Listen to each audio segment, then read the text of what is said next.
How did Joe Sample get mesothelioma? Joe Sample, a musician who became a household name by pushing the limits of jazz music, died of mesothelioma on September 12 in his hometown of Houston.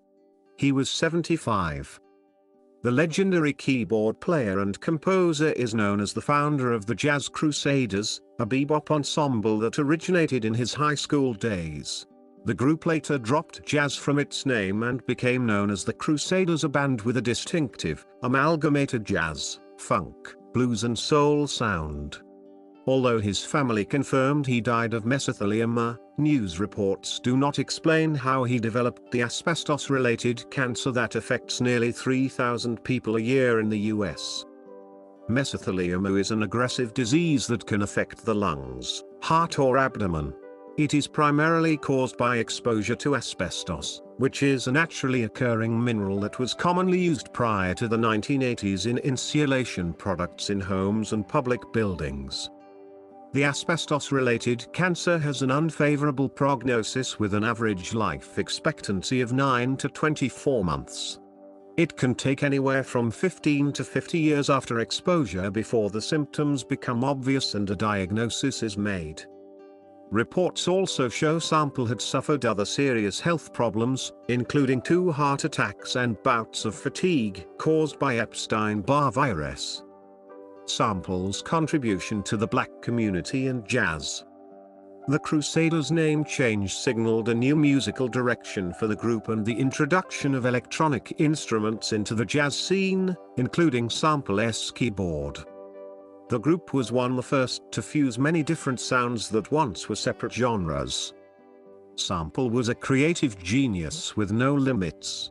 For him, plugging in and making musical history wasn't intimidating. His ear for catchy riffs and a true passion for making great, honest music, despite cultural norms, landed him opportunities to collaborate with classic performers, including Miles Davis, B.B. King, Eric Clapton, George Benson, Jimmy with the Spoon, Steely Dan, and the Supremes. Sample's music was often inspired by the world and people around him. In the 60s, we had emotion, passion and feeling in our music, and I wrote a composition to support the sit-inners and marchers in the civil rights struggle, Sample said during a 2012 interview with Jazz Times in 2012. After the demise of the Crusaders in the late 1980s, Sample launched a career as a solo artist, releasing his Ashes to Ashes album, which focused on the struggles of blacks at the time and their efforts to save their communities. As a composer, Sample wrote many successful songs, including Street Life and One Day I'll Fly Away, which Nicole Kidman covered in the film Moulin Rouge. Sample is survived by wife Yolanda, son Nicholas, a bassist who performed with him in the Creole Joe Band, sister Julia Gillespie, 3 stepsons, Justin, Jameson III and Jordan Berry, and 6 grandchildren. Other celebrities who died of mesothelioma. Although mesothelioma is usually associated with those who served in the U.S. Armed Forces or those who worked in blue-collar professions, like steel mills or shipyards, the disease continues to affect countless others outside those careers. Over the past several years, the asbestos-related cancer has claimed the lives of many celebrities, including entertainers, government officials and even an Olympic gold medalist.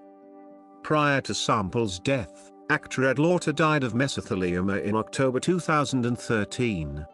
His wife is now suing several American conglomerate giants, including CBS Corporation, Ford Motor Company, Georgia Pacific LLC and John Crane Garlock. Enpro reach $480 million settlement for asbestos claims incorporated, among others.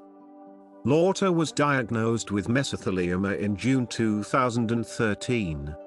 Actor Steve McQueen, football player and actor Merlin Olsen, and musician and songwriter Warren Zevon also died of mesothelioma.